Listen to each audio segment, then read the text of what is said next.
Egypt has ruled as the owner of the world's oldest pyramid, until now.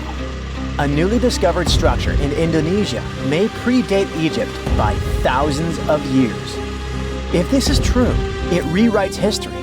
The world's first pyramid was born during the last ice age, and it's now located in the middle of the jungle. At first glance, Gunung Padang does not exactly scream pyramid. It looks more like a big mound with scattered stones tossed all over it. But recent excavations have revealed that far beneath the surface, there are stone structures buried in multiple layers, deeper and much older than anyone expected. We're talking possibly 27,000 years old. This is serious if we're talking about humankind's history. Today, the oldest known ancient society with this kind of building knowledge is probably 11,000 years old and used to occupy the region of modern-day Turkey. We've talked about Göbekli Tepe in some of our previous videos. Gunung Padang has got the scientific community divided and raising big, life-changing questions. You see, the site of Gunung Padang has long been considered sacred by the locals. Many even call it the Mountain of Enlightenment, and still use the site to perform mystical ceremonies. Westerners had no clue this place existed until the late 1800s. That's when a Dutch explorer heard whispers about a strange mountain and went to see it for himself. Just 4 hours south of Jakarta, he found something wild. Stacked terraces connected by rough stone steps, massive flat stones covering the ground, and towering pillars everywhere. To him, it looked like an ancient ceremonial site, maybe even a burial ground. For almost 100 years, mainstream archaeologists simply ignored Gunung Padang. The story resurfaced when a group of farmers brought attention back to the mountain in 1979. By the 80s, researchers finally started digging and found pottery fragments dating back to somewhere between 45 BCE to 22 CE. But here's where this story gets interesting. Some studies suggest the deepest layers of Gunung Padang are between 16 to 27,000 years old. That means this pyramid could have been built during the last ice age. And if that's true, it's older than Egypt's famous pyramids, the ones we thought were the world's first. This whole theory comes from geologist Danny Hillman. His team used ground-penetrating radar, core drilling, and carbon dating to study Gunung Padang, and what they found was pretty wild. According to Hillman, this place is like a giant ancient layer cake, built in stages over thousands of years.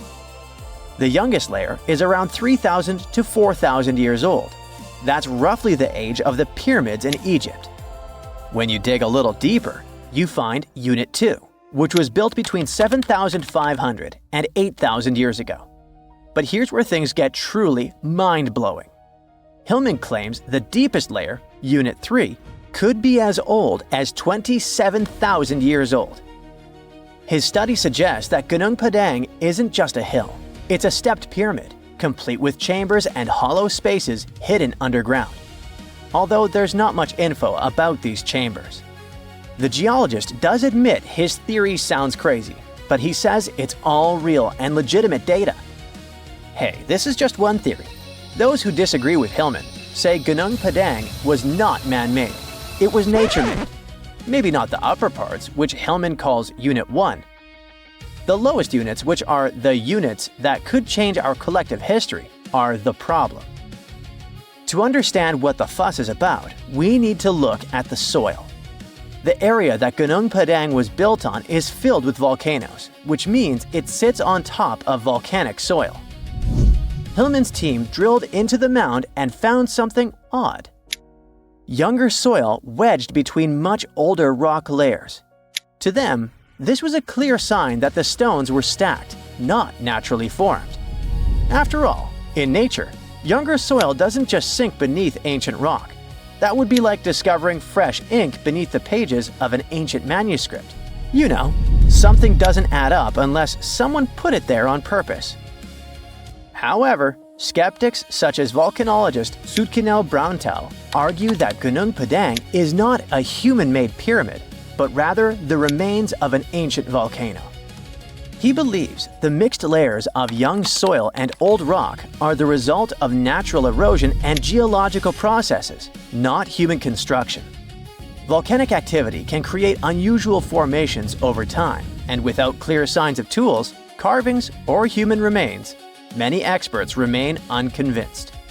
The mystery boils down to this paradox. Are we looking at the ruins of a lost civilization, or are we simply misinterpreting the work of nature? Most archaeologists say that to prove an ancient civilization existed, you first need signs of culture, art, tools, structures, something man-made.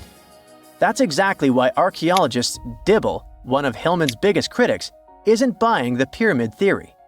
He argues that without solid proof of human activity, all we really know is that the soil in the mound is 27,000 years old, and that alone doesn't mean people were building pyramids back then. But here's the thing. The more we dig into ancient history, the more we find that our ancestors were capable of things we never imagined. The idea of advanced civilizations existing during the Ice Age seems far-fetched to many archaeologists. After all, who could have the technology and knowledge to build massive structures like pyramids in such a harsh environment? This is where some researchers, particularly Graham Hancock, come in. Hancock is known for his controversial theories that say that advanced civilizations may have existed during the Ice Age. The last Ice Age lasted from about 2.5 million years ago to roughly 11,700 years ago. During its peak, huge ice sheets covered large parts of North America, Europe, and Asia, making it a challenging time for human survival. Most archaeologists believe that humans during this period were mainly hunter-gatherers, moving from place to place in search of food and shelter. The idea that they had skills to build a massive pyramid-like structure is hard for many to accept. However, researchers like Graham Hancock argue that advanced Ice Age civilizations could have existed and been wiped out by cataclysmic events such as floods caused by melting glaciers. According to Hancock, these ancient cultures may have built monumental structures like pyramids. One of Hancock's most notable books, Fingerprints of the Gods, explores this theory in depth. He looks at evidence from ancient monuments like Egypt's Great Pyramid of Giza and the megalithic structures in South America and suggests that these could be the remnants of a forgotten civilization. Hancock's theories imply that knowledge and skills passed down from this ancient culture were eventually rediscovered and used by later civilizations, like the Egyptians and Mayans. If we apply this to Gunung Padang, the idea becomes even more fascinating. Could this ancient site in Indonesia be a remnant of a long-lost civilization that existed during the last Ice Age? We'll have to keep digging to figure this out. Either way, while scientists debate the origins of Gunung Padang, local myths offer a different explanation. One of the most famous local legends tells the story of King Siliwangi, a powerful ruler who wanted to build a grand palace in a single night. With supernatural strength, he began stacking enormous stones to create his masterpiece. But as the first light of dawn appeared, he realized he had failed to finish in time. Frustrated, he abandoned the project, leaving behind the massive rock formations that we see today. While this story isn't historical fact, it reflects how deeply Gunung Padang is embedded in the local culture.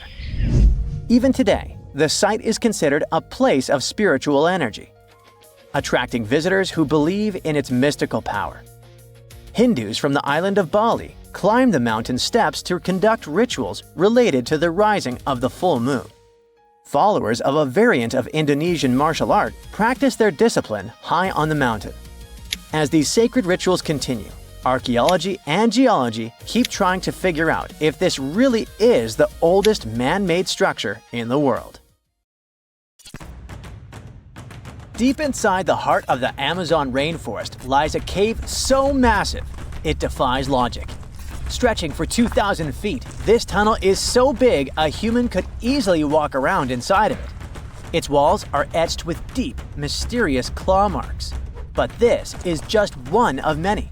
If you travel to the south of Brazil, you'll stumble upon over 1,500 similar caves. ranging from modest tiny burrows to massive passageways.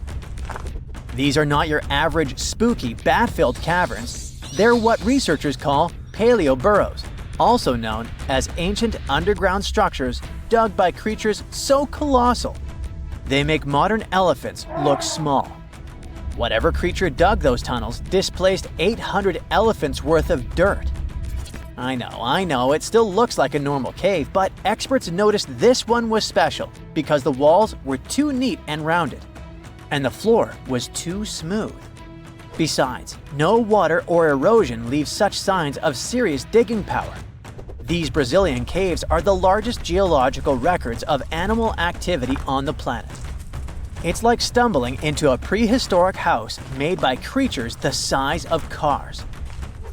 To unlock this mystery, researchers analyzed the scratch marks on the walls and realized they had probably been made by giant ground sloths, a species called valgipes, which could weigh nearly 9,000 pounds and eat your average annual menu in about 3 days. Despite being huge, these animals were not earthbenders. They had to work in groups if they wanted to dig such long tunnels. This is why scientists believe many sloths shared the same tunnel and dug it together. Even some giant armadillos may have helped with the digging. After all, they were ridiculously skilled excavators and lived there too. Okay, but why would a giant sloth or armadillo need a 2,000-foot-long underground lair? Great question. And the truth is, scientists aren't totally sure. It doesn't make sense for them to dig tunnels this massive just to escape predators, especially since the tunnels were big enough for a saber-toothed tiger to crawl in, for example. So, unless they installed prehistoric security systems, this theory has holes. Haha, pun intended. The best bet is probably climate.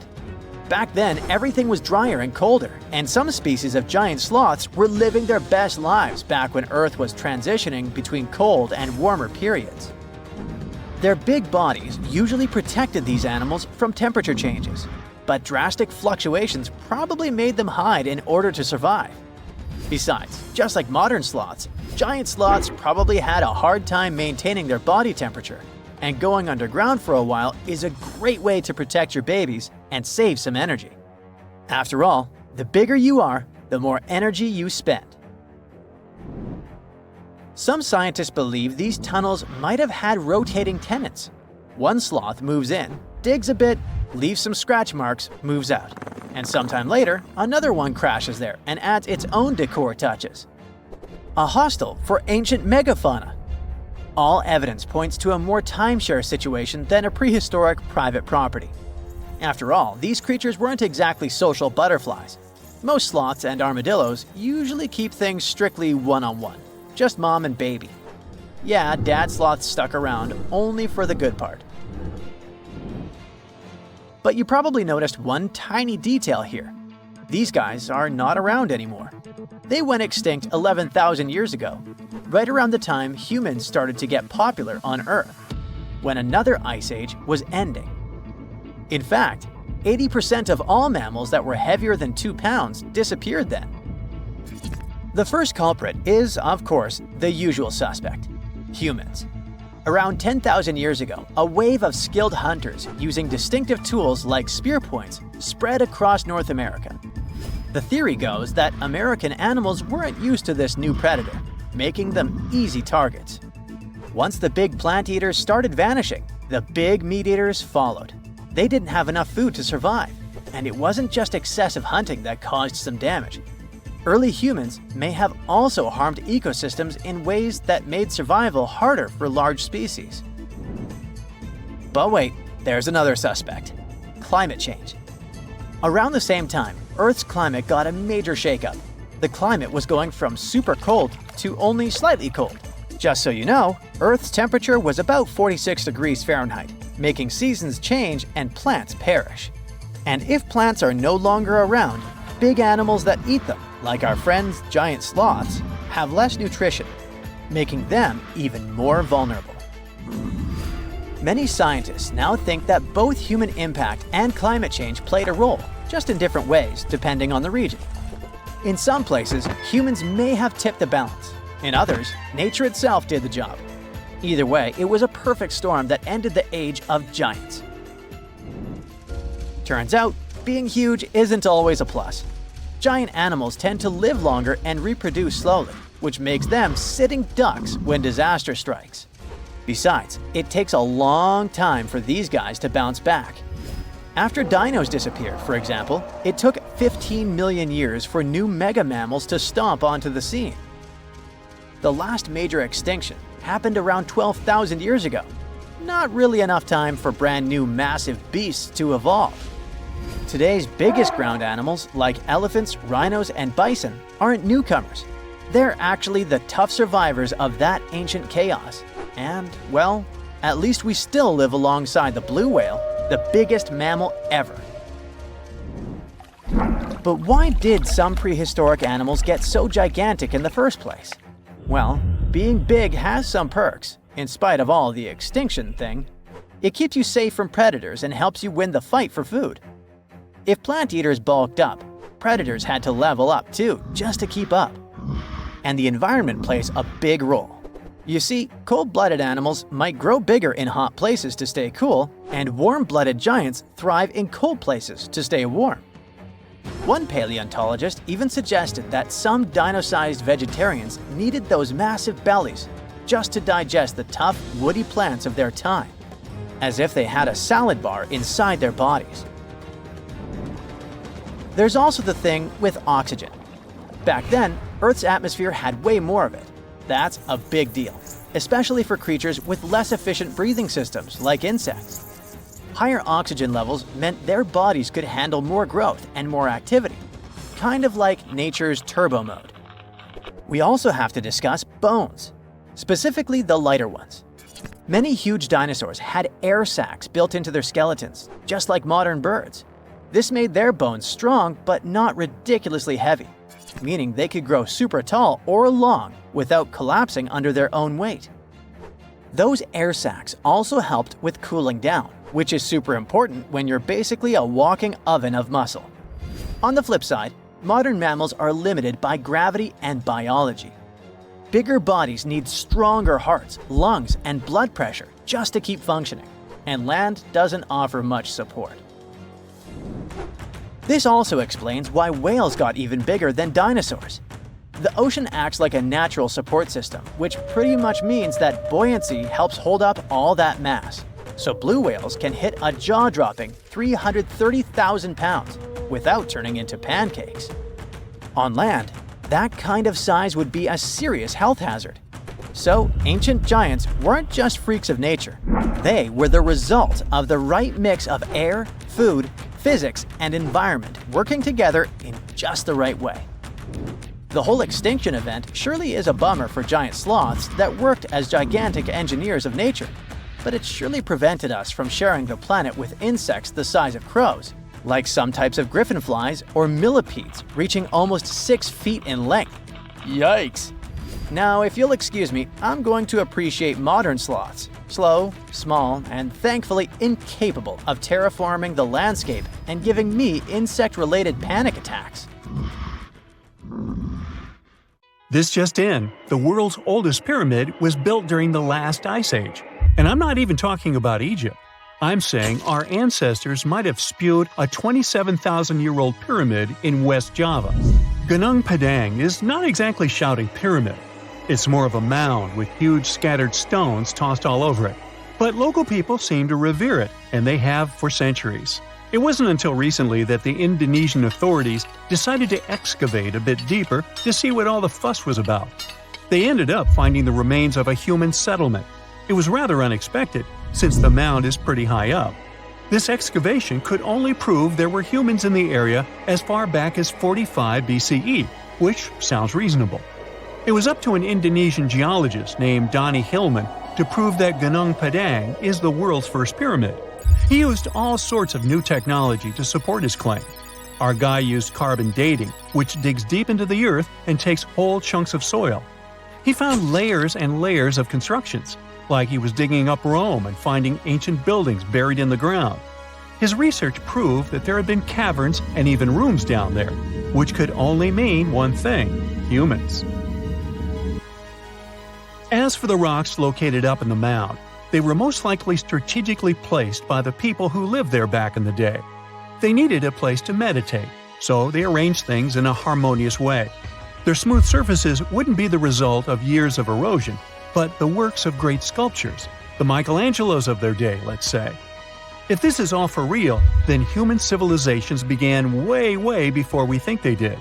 Our ancestors, the Paleolithic humans, didn't have what it took to be considered a civilization, especially not the tools and knowledge to build pyramids. They needed a lot of masonry skills, which weren't all that available during the last ice age. His peers don't share this view, though. They could believe Hillman's theory if he had found evidence such as charcoal and bone fragments, but he didn't. Flint Dibble, another archaeologist, says that without concrete evidence of human activity, there's no proof of an actual pyramid.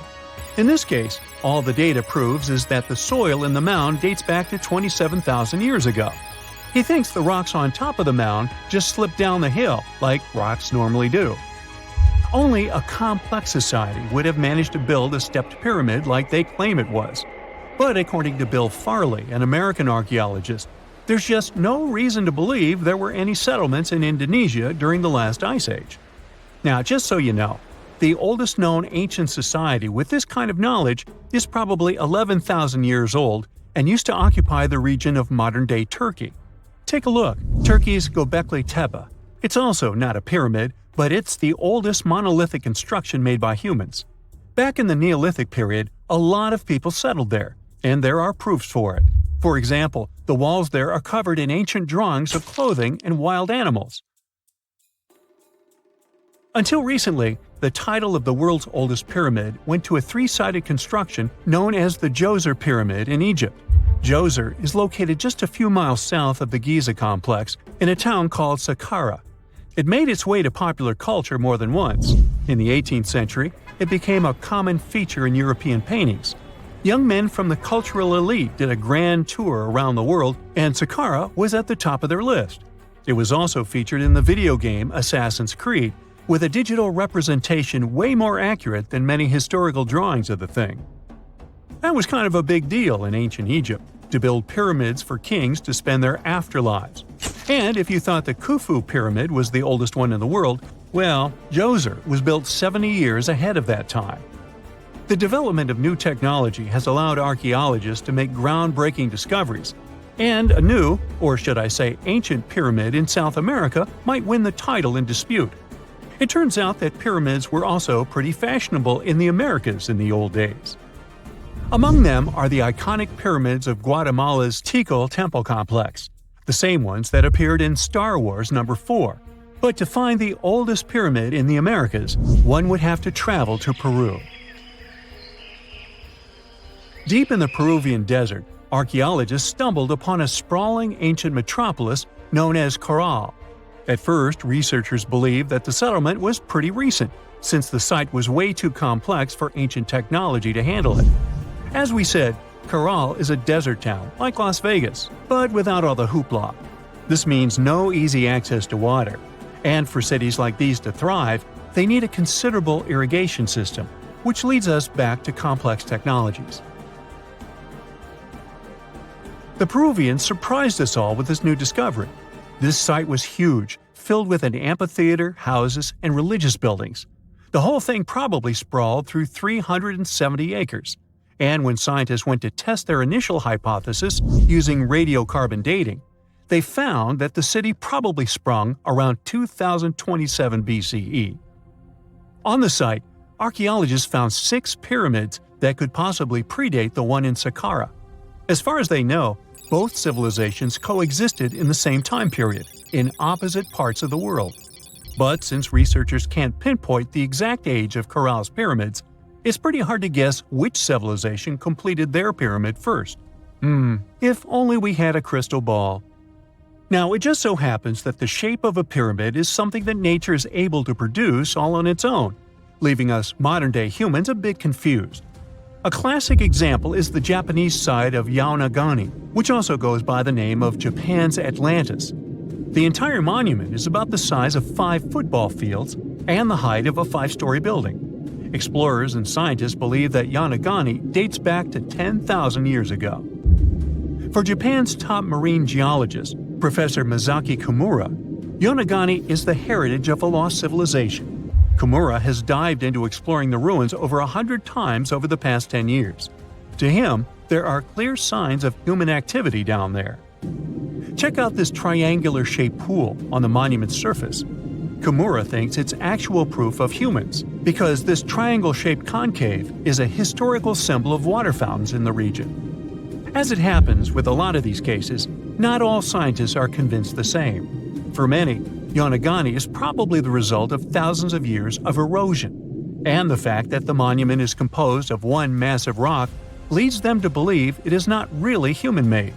Sure, these huge basalt columns may look like the ruins of a palace, but they're most likely the result of the intense volcanic activity in the region. And speaking of natural formations that really look like a human made it, a pyramid on Mars has been a hot topic lately. Humans have been keenly trying to prove that there is life on Mars for quite some time.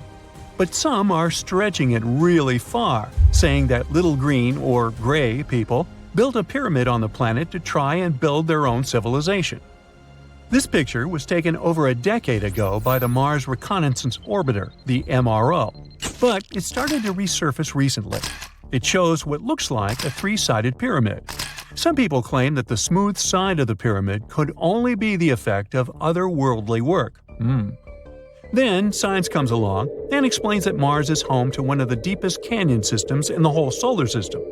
The so-called pyramid is located in what is known as the Kandor-Chasma region. This Martian region has a bunch of similar formations that are nothing more than the result of erosion. Nothing supernatural going on there, apparently. There's this interesting ancient site near St. Louis, Missouri, that a lot of people don't know about. It's called Cahokia, and it used to be a huge city with up to 20,000 people living there back in the 11th century.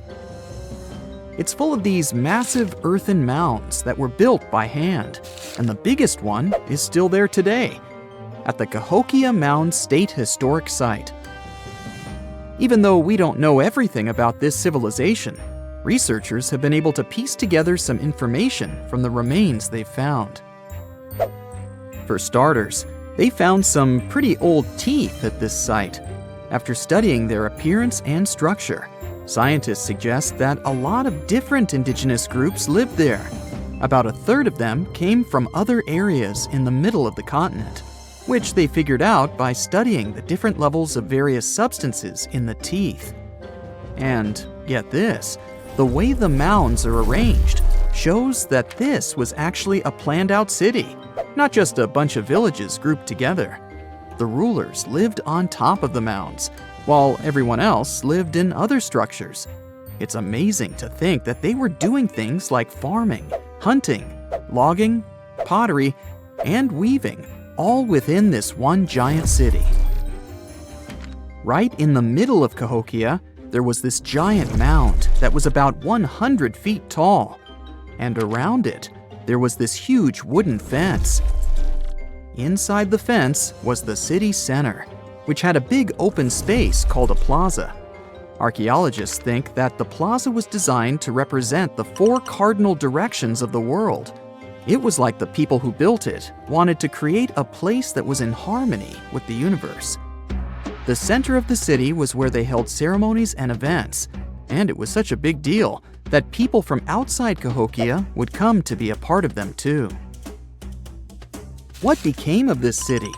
Hard to tell. Some people think that the reason it fell apart is that they cut down too many trees and the land got all messed up. Other scientists believe that's not true, because the soil was still in pretty good shape after the city was gone. The Europeans were not even around at that time, so they couldn't have influenced the downfall of Cahokia either. There's also one theory that suggests there were fights with other communities that caused the city to collapse. These days, there are over 65 preserved mounds, and you can even climb the steps of the tallest one. The best part is that local authorities are thinking of making it a national park. so you should totally plan to visit before it gets too crowded. Mohenjo-Daro is another lost ancient city that's still surrounded by mystery. Located in modern-day Pakistan, it was a city that flourished during the Bronze Age, and it was extremely advanced for its time. It had things like water systems and fancy architecture that other cities didn't have back then. Despite these features, it's not as well known as other ancient cities, like those in Egypt or Mesopotamia. What's even weirder is that at some point, the city was abandoned, and no one knows why. Archaeologists found the city in 1911, but it took a while for them to realize how important it was. Eventually, they uncovered a lot of really interesting things about the city, like its advanced sanitation system. Excavations uncovered over 700 wells, as well as private baths and a large communal bath. Remarkably, even private homes had toilets, and waste was efficiently disposed of through a citywide sewage system. They also had a lot of trade connections and made some really beautiful objects, like pottery, jewelry, and figurines that were sold all over the region. Despite its amazing culture and knowledge, scientists have yet to figure out why the city was abandoned. Some people think changes in the nearby river might have had something to do with it. The writings that the people of Mohenjo-Daro left behind are still a complex code, even for the most skilled specialists, making it even harder to piece together their history. Have you heard of the lost city of Kolmanskop? It used to be a small settlement in the Namib Desert. Legend has it that it got its name from a man named Coleman who got stuck in the local dunes and was never seen again. But that's not the interesting part. In 1908, a railway worker found a shiny stone and showed it to the chief railway foreman, who turned out to be a hobby mineralogist. They discovered it was a diamond, and soon, Kolmanskop became the richest town in Africa and one of the richest places in the world. It had luxurious stone houses, a school, a hospital, and even an ice factory to produce ice for fridges. The hospital had the first X-ray machine in southern Africa, which was supposedly used to check if workers were illegally swallowing diamonds. Its popularity began to decline in the late 1920s when another diamond-rich location was discovered nearby. Most of the inhabitants soon began to flee the city in search of a better life, leaving the buildings abandoned. In 1938, all machinery was taken south and the town was left to the desert. The last inhabitant left Kolmanskop between 1956 and 1960. The hot climate and low humidity have preserved the structures over time, and tourists can now visit this desert ghost town. You've surely heard about this next ancient city, Machu Picchu. It's this incredible ancient location in Peru. It stretches across a huge piece of land in the Andes Mountains and sits high above sea level. It's even considered one of the wonders of the modern world. But here's the thing. Scientists aren't exactly sure what it was used for. It could have supported up to 750 people, but there aren't a lot of human clues left behind. Some people think it was more of a spiritual or ceremonial place, while others believe it may have been like a fancy spa retreat for the nobles. The extensive terraces might mean it was used for crop testing or as a trading hub. And there's even a theory that it was used as a prison because they found a cell-like area too. It's amazing that even today, archaeologists and historians are still puzzled about how it was built. Did you know that they probably didn't even use wheels for transportation? And those massive granite rocks were somehow pushed up the steep Andean mountains, even though most of them weighed a lot. Some historians think that hundreds of people worked together to push each rock up the peak. The huge stones at Machu Picchu are also so close together that you can't see any cracks between them. It's pretty cool because it also makes the area safe during earthquakes, which is important since Peru is a shaky country. But how did the stones stay put during all those quakes? They actually move a little bit, but then they go back to their original spot, almost like they're dancing. Some people think wet wooden wedges were used to keep them in place, but that doesn't really add up, considering how big the structures are. Locals back then also seem to have built Machu Picchu without using any pack animals or iron tools. They had to sculpt and put everything together using mostly their hands. Plus, the citadel is built on a fault, so they had to move a bunch of stone and earth to make it flat. Scientists also think that the real construction is actually underground because of the deep foundations and drainage system. In fact, there's a hidden water system that was just recently discovered using 3D scanning. They didn't even use mortar to put the granite blocks together. They were so precise that you can't even fit a sheet of paper between them. One theory suggests that people that lived there used stone tools made of a harder material than the stone they were cutting.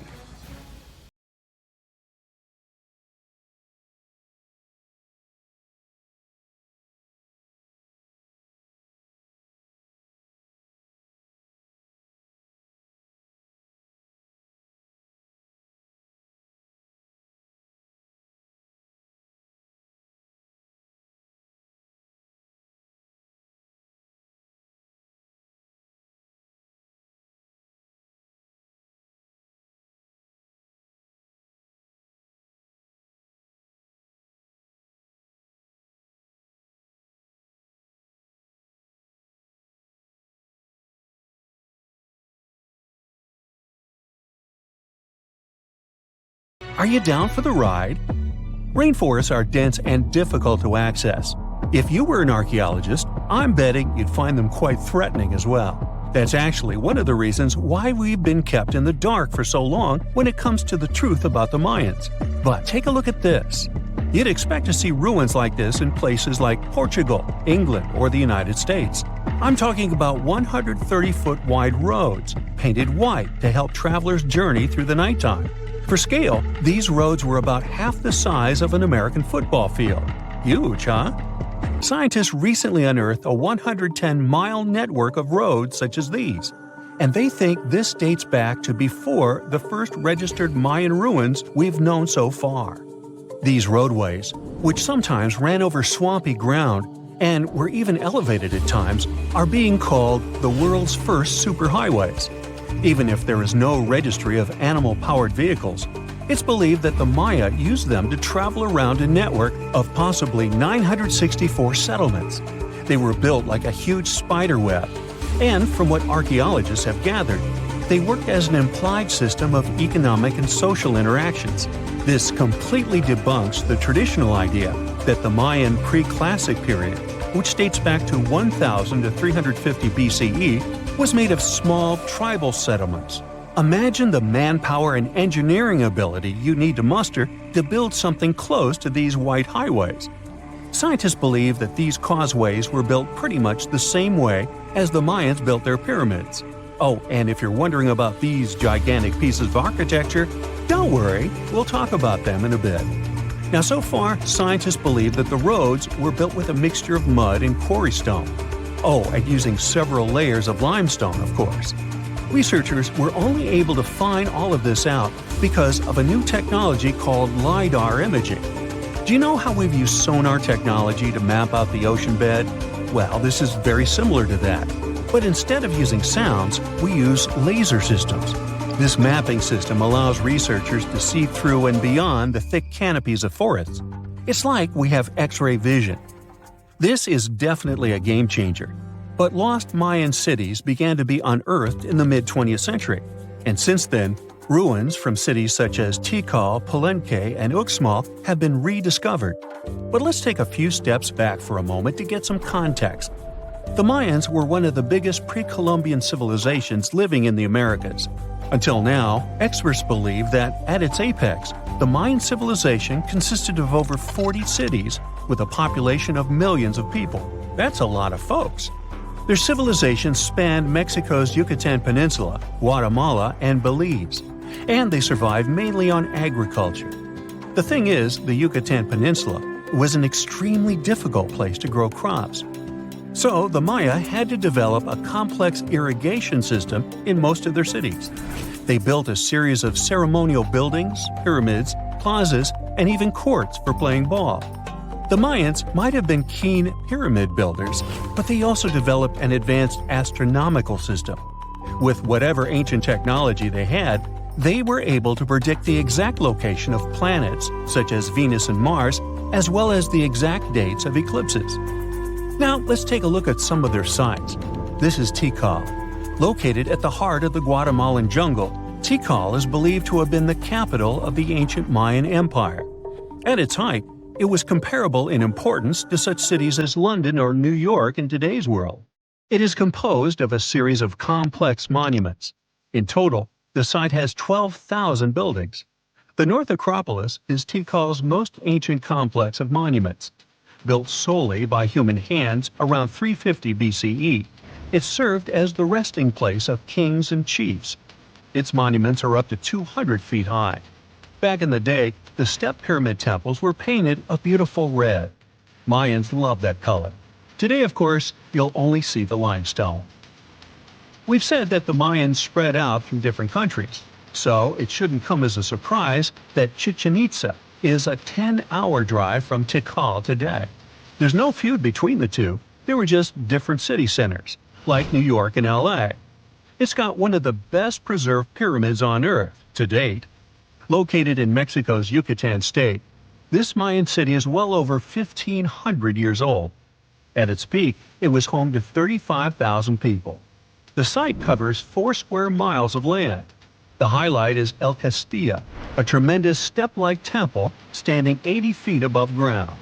Its most peculiar feature is that it has 91 steps up each of its 4 sides, including the upper platform, which makes for 365 steps, the same number of days as the solar year. Makes you go, Behold, the lost city of Palenque. Another important Maya city is believed to have hosted over 6,000 people at its peak. Archaeologists have made some unusual discoveries on this site. The most eccentric of them all makes us think of Indiana Jones and the Tomb Raider. One of the buildings in Palenque is believed to be the final resting place of the Red Queen of Palenque. She was believed to be the grandmother of the last Mayan king. In her honor, a huge monument was built to keep her body after her passing. The discovery of the tomb itself was already thrilling. Archaeologists found an ancient monument when digging at the site back in 1994. The first they saw was a room with a hidden door. Once they opened the door, they discovered an 8-foot-long corridor.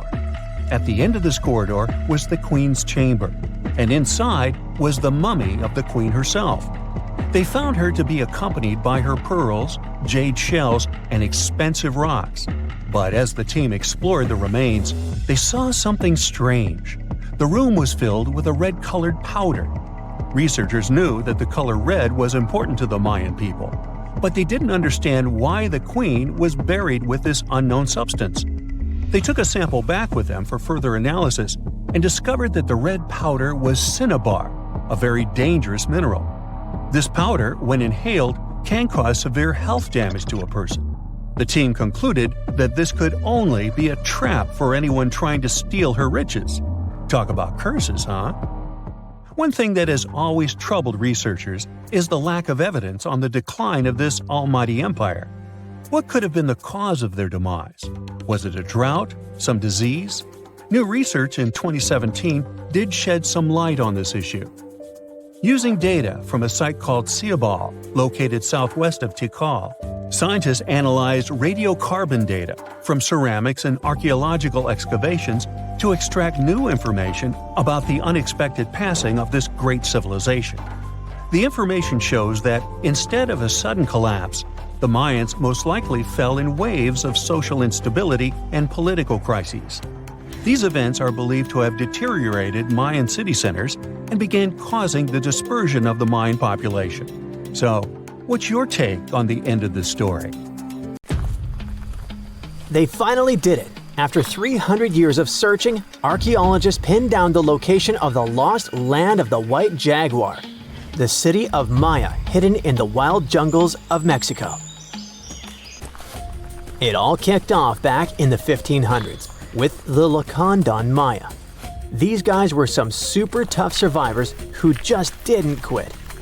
When their main capital, Lacamtun, fell to the Spanish in 1586, most people would have called it game over. But not the Lacandon. Nope, they packed up, headed deeper into the rainforest, and built their last stronghold, Sakbalan. It was a hidden fortress of stone temples, twisty jungle trails, and howler monkeys acting like noisy little guards. For over 100 years, the Lacandon managed to keep their traditions alive there, far from European control. Then, in 1695, history came crashing in. A Spanish friar named Diego de Ribas stumbled into Sakbalan. And yeah, that was basically the beginning of the end. Soon after, the Spanish took over. By 1721, the Maya had abandoned Sakbalan. The jungle didn't waste time. It swallowed the place whole, with roots tearing into walls and vines smothering plazas. The city didn't just disappear, it got eaten alive. For the next 300 years, Sakbalan turned into more of a myth than a memory. A name archaeologists and explorers would whisper, secretly hoping to find it one day. Plenty of expeditions tried to track it down, but the rainforest is sneaky. Every path looks identical, maps fall apart in the humidity, and even GPS can't cut through the thick green ceiling. It was like looking for a needle in a haystack, except the haystack was alive, covered in thorns, and yeah, crawling with jaguars that would happily make you lunch. So how did the scientists crack the mystery? One word: a letter from the 17th century. The letter by Diego de Ribas described all the routes, rivers, and trails leading to Sakbalan. It showed in every detail the journey of the soldiers who walked 4 days to the Lacandon River after leaving Sakbalan. Then they sailed for 2 days and arrived at the church El Encuentro de Cristo, left their canoes, and continued on foot to Lake Petén Itzá in Guatemala. This was already detailed enough, but the scientists needed to pinpoint the exact location with geographic information systems. They took into account vegetation layers and how much each person was carrying to map an approximate range where Sakbalan should be. They fed this information to GIS and calculated where the city should be. And bingo, it worked. Archaeologists traveled through the jungle and found stone temples rising like broken teeth from the earth. There were also some tools and ceramics, and a Spanish church right in the middle of the ruins. The discovery isn't just about cool ruins, it rewrites history. For decades, people assumed the Lacandon simply scattered after Lacamtun fell, but Sakbalan proves they regrouped, fought, and preserved their culture for over a century more. It's like discovering the final chapter of a book we thought ended too soon. There's also irony here. The Spanish friar who revealed Sakbalan helped doom it. Yet his letter, centuries later, also helped save its memory. Today, the ruins sit inside a biosphere reserve, protected by the same jungle that once hid them. Tourists can't just waltz in. It's raw, tangled, alive. The city breathes again, but on its own terms. Scientists just uncovered another lost city, buried under the thick jungles of Mexico. It had been hiding there for 600 years. The place is called Gengola, and it's massive, about 360 hectares with more than 1,100 buildings, 2.5 miles of defensive walls, its own network of roads, and a super organized city plan. Because it was so deep in the jungle, you'd never realize how huge it really was unless you spent years hiking through it. But modern tech swooped in to save the day, using LiDAR, a kind of laser scanning tool. Researchers flew over the site, and in just 2 hours, they had a full 3D map of the entire city. Gengola was built sometime between 1350 and 1521, back in pre-Columbian times, and it used to be buzzing with life.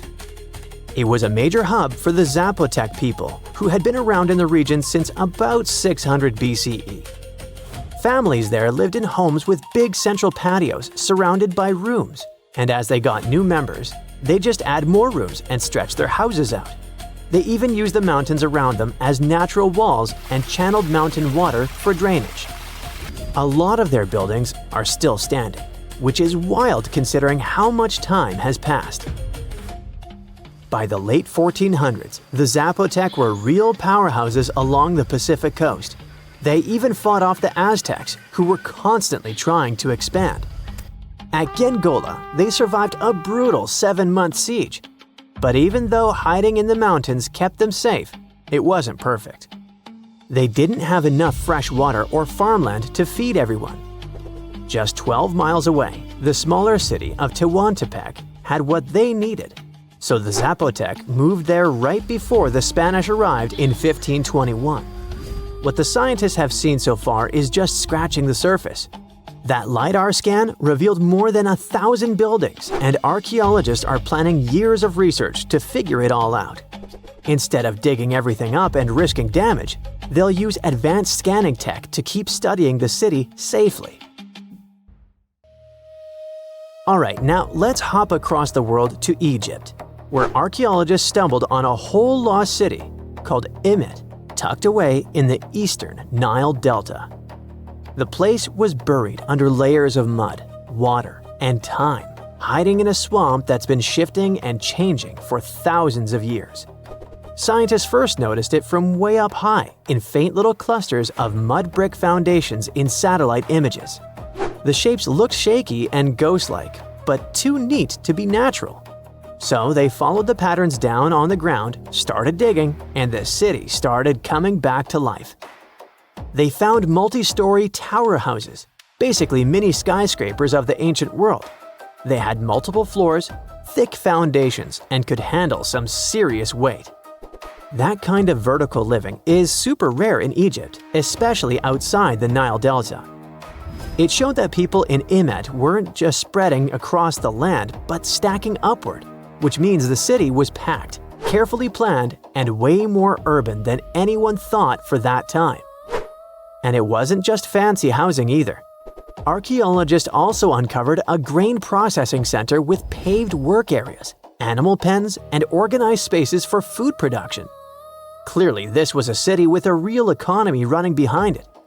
Not far from there, they spotted a ceremonial road that once led to a temple for Wadjet, Imet's patron deity. But later on, other buildings got plunked down over the road, which shows that Wadjet's worship faded over time. Still, the ruins coughed up some amazing relics, a green faience little funerary figurine, and a stela showing Harpocrates perched on crocodiles and gripping snakes. He was the Greek spin on Horus, deity of silence, secrets, and the newborn sun. And there was even a bronze sistrum, an ancient Egyptian musical instrument decorated with twin heads of Hathor. Turns out, Imet was active from around the 4th century BCE onward, stretching from Egypt's late period into the Roman era. Its location along trade routes made it a magnet for merchants and pilgrims visiting Wadjet's temple. So it wasn't just hanging on, it was thriving, connecting, trading, and adapting with the times. And this isn't just another dusty ruin. Imet is giving us a window into everyday life, religion, and urban planning in the Delta, which we've always known way less about compared to the big pyramids and tombs. So, there's a mysterious doorway in the middle of Antarctica. Some people think it's Bigfoot's vacation home, or a shuttlecraft from Star Trek, or maybe a door to Agartha, a mythical kingdom some people believe is located in the center of the Earth. Well, the scientists debunked all these poetic theories and explained that what looks like a mysterious doorway is located in an area of fast sea ice. It's offshore of the coast and is full of little islands with shallow water around them. When ice flows around hard rocks hidden underneath, it can create patterns that look odd but are totally normal. In this spot, the ice is thin, so the rocks underneath have a big effect on how the ice moves. The cold winds in Antarctica also shape the ice and snow and make it look like they're lines and shapes. So, the mysterious doorway is just a rocky ridge poking out because the ice has melted a little. The top of the doorway is the tip of the rock, and the sides are snowy trails left by strong winds blowing in the same direction. It's essentially an iceberg that got stranded and is melting in one place. One YouTuber found another out-of-place mysterious object more than 150 miles off the shore of Antarctica, a 400-foot-long ice ship. The internet went wild with theories like that the ship must have ended up there right from the Bermuda Triangle. But there was no scientific proof that it was a ship and not just a large chunk of ice. And once some other internet users revisited the place, they noticed the ice melted in the summer and the hypothetical ship was gone. Another mysterious Google Maps find in Antarctica was a pyramid. And before you make up an exciting theory about how the ancient Egyptians built a secret base here, I have to tell you it turned out to be just a mountain. It's part of the tallest mountain range in Antarctica that stretches for almost 250 miles. It's not the first pyramid on this continent, as explorers from the British Antarctic expedition found another unusually shaped mountain and nicknamed it the Pyramid. But this one didn't even have a pyramid shape. Here's one Antarctic find that definitely won't disappoint you: a giant ice shelf that reminded scientists of the Grand Canyon. A special submarine robot named RAN covered over 600 miles under the thick ice and brought back some amazing footage of icy mountains, valleys, flat plateaus, and swirly patterns made entirely of ice. One of the strangest things RAN found was giant bowl-shaped holes, or scoops, in the ice. Sadly, scientists lost track of the robot. They think that curious Wendell seals may have accidentally bumped into RAN and caused it to get stuck. To save energy, RAN probably shut itself down, and the scientists couldn't find it again. But the team is hoping to build a new robot and continue exploring this icy canyon to see how the patterns under the ice might change over the years. Another huge Antarctic canyon was found thanks to bad weather. A team of sound experts had to pause their work at the Casey Research Station in a storm. Instead of waiting around, they decided to use the unexpected free time to map the seafloor near Adams Glacier. And that's how they found a canyon that is almost 7,000 feet deep, almost 30,000 feet wide, and stretches over 28 miles away from the glacier. During the mapping, they discovered just part of the canyon before they had to go back to the research station. But when bad weather came in again, the ship went back and mapped more of the canyon. They were working in waves up to 13 feet high and super powerful winds, but they managed to get about 15 hours of data to complete their map. On the way back to Australia, they stopped one last time, and now they've got a full picture of the canyon. Studying it is helping scientists learn more about the history of glaciers and the interaction between the Antarctic ice sheet and the ocean. Now, there's a frozen lake in Antarctica called Lake Enigma. For a long time, people thought the lake was completely frozen solid. But during one expedition, researchers found that under the thick ice, there was a layer of liquid water about 40 feet deep. To learn more, they drilled through the ice and sent down a camera to explore what was hiding in the lake's depths. The lake's water, which they think comes from the nearby amorphous glacier through a secret underground pathway, was filled with strange microbial life. These tiny microbes lived in mats that covered the lake bed. Some of the mats were thin and spiky, and others looked like crumpled carpets, or even small tree-like shapes that grew up to 16 inches. Many of the microbes could make their own food through photosynthesis, just like plants do, and it gave the lake a high amount of oxygen. One of the coolest discoveries was a type of microbe which usually lives in low-oxygen places. Lake Enigma might be similar to environments on icy moons like Europa or Enceladus, so it could mean that these moons also have hidden water under their ice and possibly microbial life too. One more mind-boggling discovery from Antarctica is tiny pieces of amber in mudstone, found here for the very first time. It took scientists years of studying incredibly well-preserved fossilized roots, pollen, and spores that they found back in 2017. Amber proves that resin-producing trees once grew in Antarctica, part of a lush rainforest that existed near the South Pole during the mid-Cretaceous period.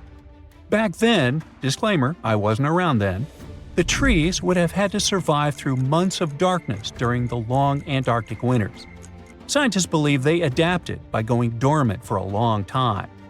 The amber pieces the scientists found are tiny, but they are beautiful shades of yellow and orange with bumpy surfaces that show how the resin flowed out of the trees. This resin likely leaked out to protect the trees from insects. It was preserved because water quickly covered it and kept it safe from sunlight and air. A scientist was browsing through satellite images for brown trails of penguin waste and found 4 new colonies of emperor penguins at the base of the globe. These new colonies likely have been around for years, though 3 of them are rather small, with fewer than 1,000 breeding penguins each. One of the new colonies was found close to a place called the Lazarev Ice Shelf, where there used to be a larger penguin colony. They thought this colony went extinct in 2019, but it seems the penguins have just moved a bit because of changing sea ice conditions. So studying them can help us learn more about how emperor penguins adapt to changes in the environment. Now, there used to be a giant river system in Antarctica 40 million years ago. Researchers found proof of it after studying soft sediments and hard rocks from the frozen seabed. They looked at tiny bits of radioactive elements, like uranium and lead, and learned that the deeper dirt came from the time of dinosaurs. The dirt closer to the surface was younger and had an interesting pattern, like the kind you see in river deltas today, such as in the Mississippi River or Rio Grande. Scientists found tiny signs of life in the sand. The river that once flowed here started in the Trans-Antarctic Mountains and traveled 930 miles before it reached the sea. Researchers kept studying newer layers of dirt from about 20 million years ago. They hope this will help them predict what the Earth's weather patterns might be like in the future. In 2020, strange signals from deep beneath Antarctica sent shockwaves through the news. Within days, headlines exploded. NASA had found a parallel universe where time runs in reverse. But what really happened? And what did scientists actually detect? Well, this story is a case of madness, misunderstood experiments, and the human need to believe in mystery. Even today, every few months, someone reposts a headline screaming that NASA found a parallel universe in Antarctica. A universe where time flows backwards, and people believe it. But no, NASA didn't find a mirror world under the South Pole, or some sort of a backwards reality where people age in reverse or speak in rewound sentences. They did find something curious, though. Here's what actually went down. Scientists were flying a strange-looking instrument over Antarctica called ANITA, short for Antarctic Impulsive Transient Antenna. ANITA is a machine that floats over Antarctica, basically a giant balloon with antennas. It listens for tiny space particles called neutrinos. Neutrinos are super small and ghost-like. They have almost no weight and go through stuff like it's not even there, even entire planets. Usually, these neutrinos come from space and rain on Earth from above. Most neutrinos, the common low-energy ones, just fly right through the Earth like it's air. They're like tiny bugs flying through a chain-link fence. There are some very high-energy neutrinos, though.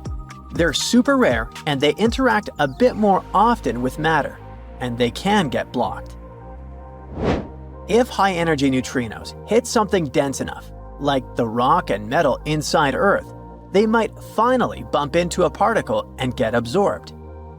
That's more like fast tennis balls that hit the fence once in a while. Low-energy neutrinos, which are everywhere and pretty harmless, are pretty undetectable. But these high-energy guys are exactly what ANITA can detect. When they slam into ice, they send some radio waves that are easy to listen to. This faint radio signal is called the Askaryan effect.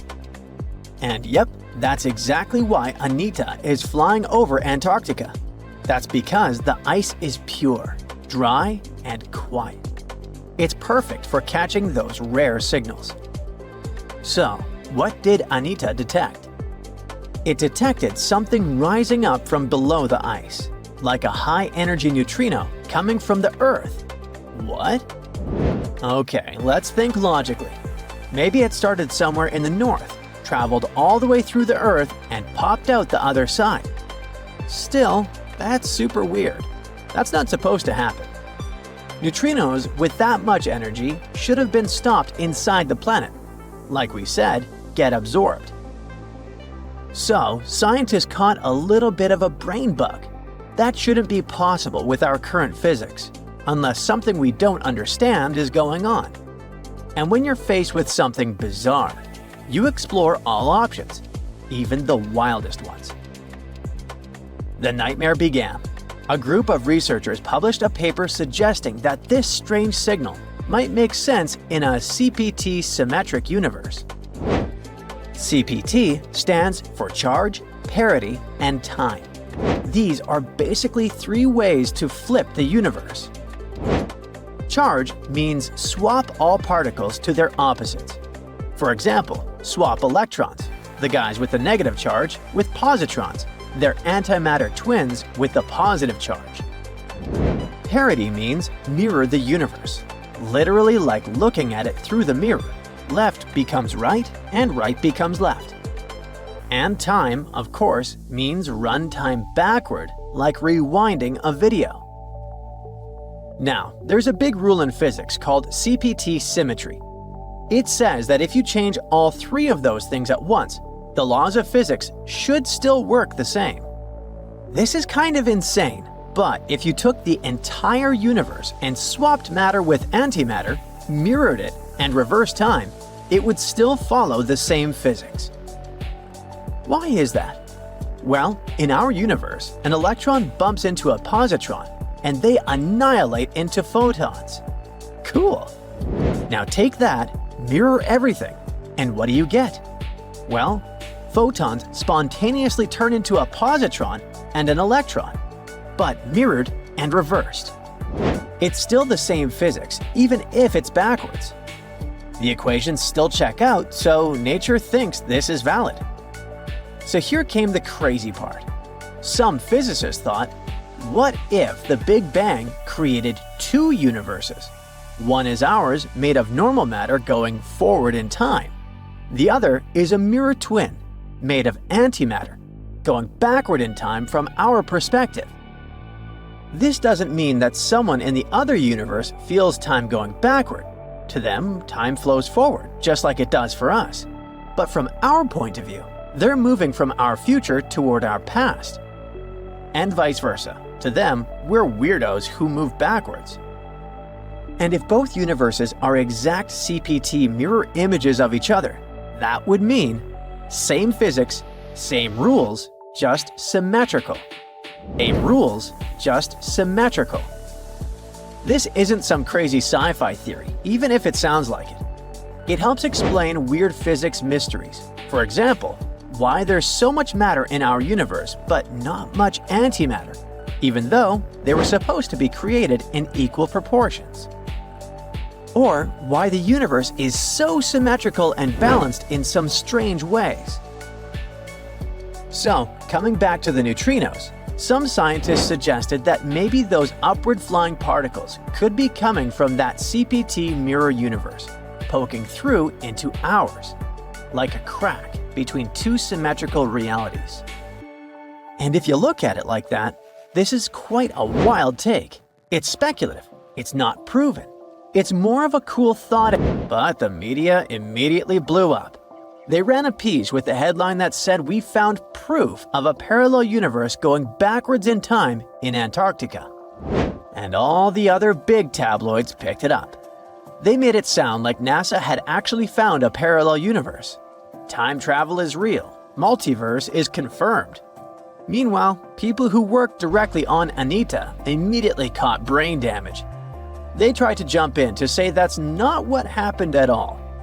They explained that the signals were unusual, yes, but there were plenty of normal explanations that didn't require rewriting the laws of physics. It could even be just an experimental error, Maybe an unusual particle behavior or gaps in how we model neutrino interactions. Of course, no one listens to experts about what experts discovered. And once an idea like that hits social media, it becomes nearly impossible to put back in the box. But that also doesn't mean that the multiverse definitely isn't real. Far from it. Physicists are still exploring the concept and assume that some of those potential universes, if they exist, could have different laws of physics. One idea, called the many worlds theory, comes from quantum physics. It says that every time something can happen in more than one way, like a particle moving or a decision being made, all those possibilities actually happen, but in separate universes. So there could be endless versions of reality, each slightly different, branching off from every event. Maybe in one universe, dinosaurs never went extinct. Maybe in another, you never sent that embarrassing text. Another theory is called the bubble universe theory. After the Big Bang, the universe expanded incredibly fast in a process called inflation. Some scientists think that inflation never fully stopped and is still happening in some regions. That would mean new bubble universes are constantly forming, each with its own version of physics. Our universe would just be one bubble in a giant cosmic sea of others. The third idea is about shadow matter. Dark matter is invisible, but its gravity affects the universe. Some scientists think it could be made of particles similar to the ones that make up regular matter, but they're just hidden from us. This mirror, or shadow matter, could form entire invisible galaxies and even life, all existing right alongside us. Maybe we just can't detect it in any way except through gravity for now. But in physics, all of those are just theories, mathematical possibilities. We have no direct evidence that it's real. If we ever find one, though, let's now hope it won't be the boy who cried wolf scenario. If you wander about 1,800 miles from Madagascar into the middle of, well, basically nowhere, you'll reach the Kerguelen Islands. This remote French territory is one of the most isolated places on Earth. There's no airport, no native population, not even Wi-Fi, just brutal winds, freezing rain, and rough seas. But this place also hides a massive secret beneath the water, because what you perceive above sea level is only the tip of something far bigger, the peaks of an enormous landmass that mostly sank into the ocean. We're talking about the Kerguelen Plateau, a lost, sunken continent. This is a big, mostly submerged volcanic plateau in the southern Indian Ocean. It sits about 1,900 miles southwest of Australia and is nearly 3 times the size of Japan. But don't bother trying to spot it on a world map, because to really see it, you'd have to dive deep. And I mean that literally, since big chunks of it now lie more than 6,000 feet under the ocean. Now, it wasn't always like this, though. For long stretches of time, large parts of the Kerguelen Plateau were above sea level, forming a huge microcontinent. That was roughly between 100 million and 20 million years ago. Back then, scientists think this land was covered in dense forests, packed with trees like araucarias and cypresses. But it wasn't exactly peaceful. Active volcanoes were everywhere, with lava flows probably spilling across the land. And not to mention the dinosaurs. There's some evidence that lizards and dinosaurs once lived there, but they were likely the smaller ones, not the big scary kind. Another cool theory is that the Kerguelen Plateau once acted like a long land bridge connecting Antarctica and India. People believe that for a long time, but more recent research suggests it's probably not true.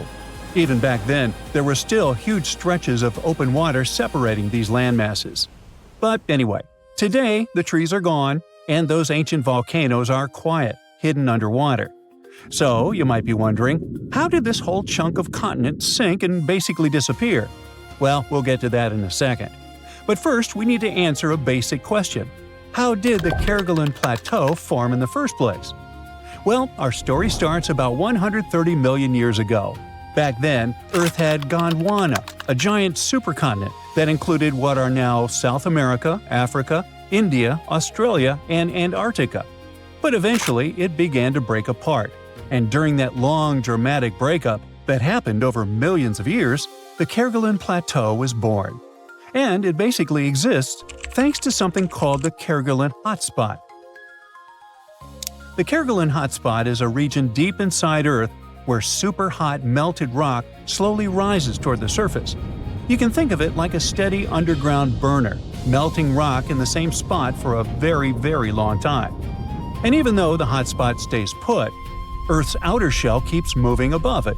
So as the seafloor drifted over the Kerguelen Hotspot, huge amounts of melted rock spilled out, cooled down, and stacked up, layer after layer.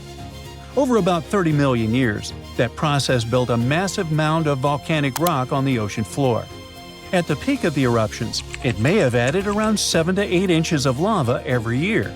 To put that into perspective, that's enough new lava to fill about 184,000 Olympic-sized swimming pools, if there were that many.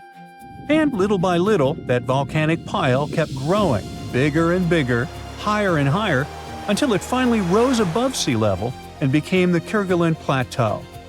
But then, something strange happened. Over the last 20 million years, this landmass started to sink, slowly but steadily. Today, most of it sits roughly 3,300 to 6,600 feet below sea level, and only a couple of spots have managed to stay above water. One of them is the Kerguelen Islands, that French territory we mentioned earlier, and the other is the McDonald Islands, which belong to Australia. Okay, but how did all the rest of it sink? Well, continents don't end up underwater because they suddenly drop like stones. Instead, this process happens because Earth's surface slowly bends, stretches, and shifts over very long periods of time. The outer shell of the planet is broken into huge pieces, the tectonic plates. These plates float on a hotter, softer layer of rock beneath them, known as the mantle. When a continent gets pulled apart by forces deep inside Earth, its crust stretches out, gets thinner, so it starts to sit lower. And as it drops, the ocean doesn't come rushing in all at once. Instead, seawater slowly spills over the edges, flooding the lowest areas first and turning dry land into shallow seas. Meanwhile, the rock underneath cools down, and when it cools, it contracts and sinks, which pulls the surface down even more. On top of that, sediments keep piling up, almost like heavy blankets, adding extra weight and pushing the crust lower and lower. And that's basically what happened to the Kerguelen Plateau. Parts of it once rose above sea level and even had forests, but the sheer weight of all that basalt, along with shifting tectonic plates, gradually pushed it back down into the deep ocean. In the end, only the highest volcanic peaks stayed above water, and those are the islands we see today. Now, here's a big question. If most of it is underwater, can we still call it a continent? Well, in a way, yeah. In fact, scientists have described it as a microcontinent since the 1970s. And that's because what really separates continents from ocean basins isn't whether they're above water, it's the type of crust underneath. Earth basically has two main kinds of crust, rising and deep dish. Wait a minute, that's pizza crust. Oops. The Earth's crust comes in either continental or oceanic. Continents are made of continental crust. It's thicker, lighter, and usually much older, so it tends to sit higher and form land. It's also more granite-like in composition, formed from magma that cools slowly deep underground before it hardens. Then there's oceanic crust. That's what the ocean floor is made of. It's thinner, heavier, and much younger, so it sits lower and stays underwater. And it's mostly made of basalt, formed when rock in the Earth's mantle melts and rises up. Now here's where the Kerguelen Plateau gets really interesting. Even though the whole region is basically underwater, it isn't just normal ocean floor. And even though it's built from huge amounts of basalt, it doesn't behave like typical oceanic crust. Since this basalt was piled up over millions of years, the crust there became much thicker than normal oceanic crust. It also contains fragments of continental crust from the breakup of Gondwana. So that's basically why we consider it a continent. But you're not going to see the Kerguelen Plateau listed as one of Earth's main continents, just like Europe or Africa. And honestly, it's mostly because it would be a headache. A lot of people don't realize this, but the way we label continents is based more on convention than on one strict scientific rule. Because if we started teaching that the Kerguelen Plateau counts as a continent, we'd have to take a serious look at a bunch of other places too, like Zealandia, this almost completely submerged chunk of continental crust in Oceania. And it doesn't stop there. There's Beringia, Doggerland, Mauritia, Sahul, and Sunda, all regions that were once dry land or made of continental crust, but are now partly underwater. So, imagine if we started calling all of them continents. Earth would go from having 7 continents to what, 10, 12, more? It would get confusing fast. That's why the Kerguelen Plateau is usually described as a microcontinent or a sunken continent, not like a full continent, and certainly never an incontinent. That doesn't make it any less interesting, though. These days, the area is still volcanically active. The eruption rate dropped a lot over time, and has stayed relatively low ever since. But the system is still going. And that's already pretty wild, because activity like this usually only lasts 1 to 5 million years.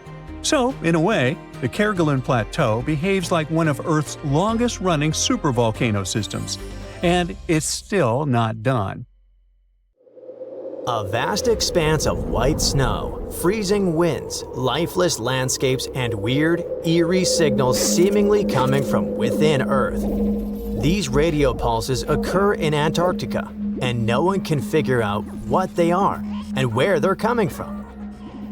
You see, scientists are running an experiment called ANITA, short for Antarctica Impulsive Transient Antenna. Basically, it's a bunch of detectors strapped to giant balloons and floating way up above the South Pole. Their job is to detect extremely high-energy neutrinos. How do they spot them?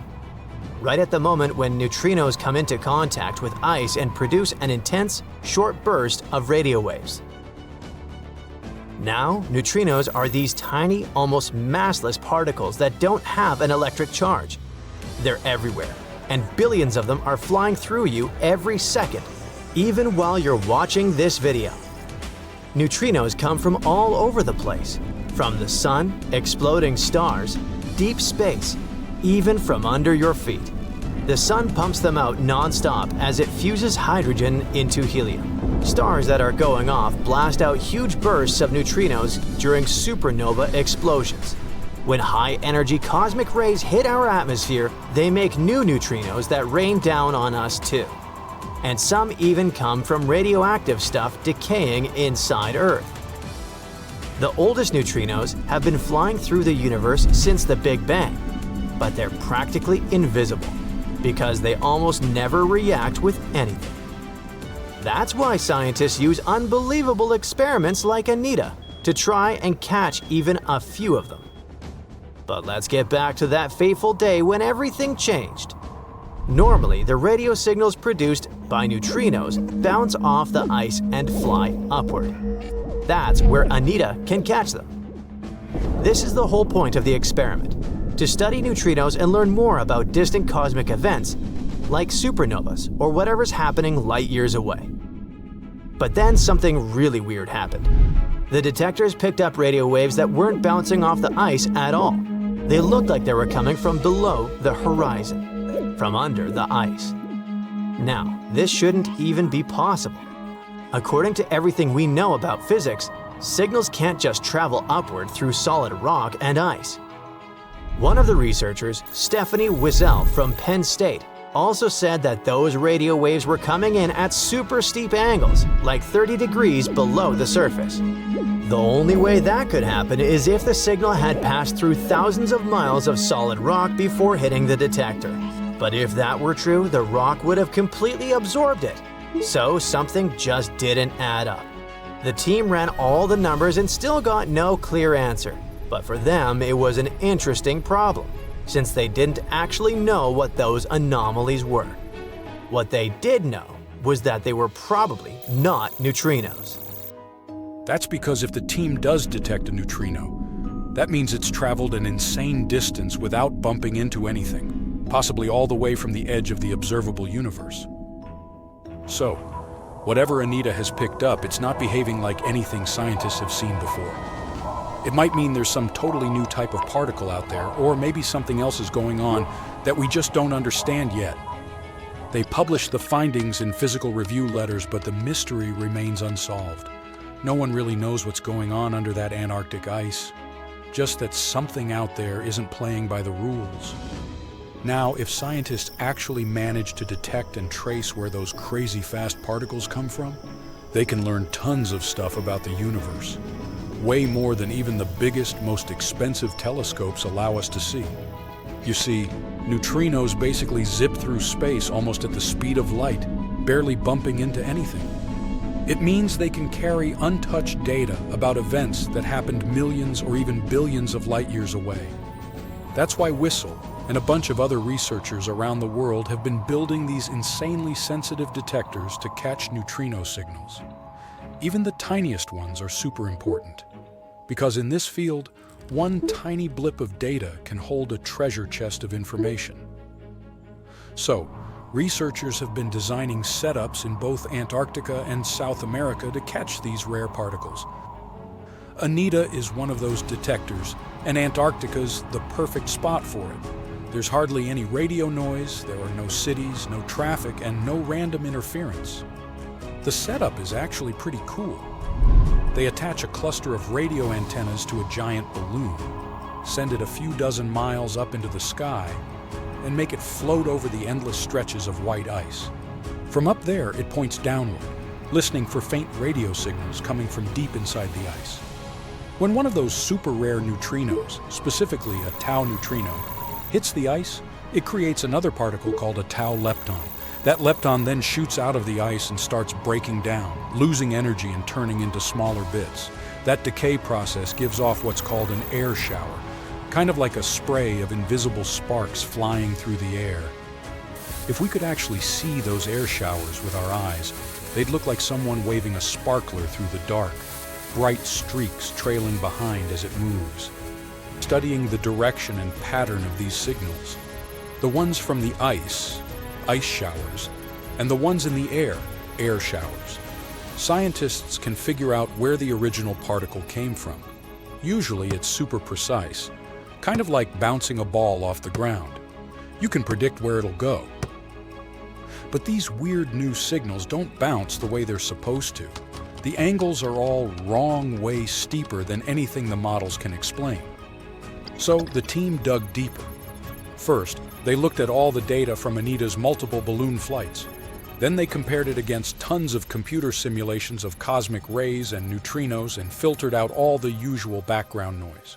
They even cross-checked their results with other experiments like the ice cube detector, which is also located in Antarctica, and the Pierre Auger Observatory in Argentina.